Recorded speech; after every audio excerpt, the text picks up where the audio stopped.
আমি সেই মেয়েটি, সেই মেয়ে যার জন্মের সময় কোনো শাঁখ বাজেনি, জন্ম থেকেই সে জ্যোতিষীর ছকে বন্দী, যার লগ্ন রাশি রাহুকেতুর দিশা খোঁজা হয়েছে, না তার নিজের জন্য নয়, তার পিতার জন্য, তার ভাইয়ের জন্য, তার স্বামীর জন্য, তার পুত্রের জন্য। কিন্তু যার গর্ভ থেকে আমার জন্ম,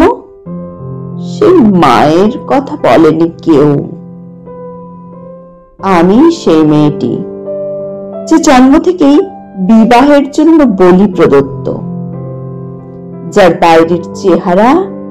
চোখ মুখ নাক ত্বক চুল ও রং নিয়েই দর কষাকষি,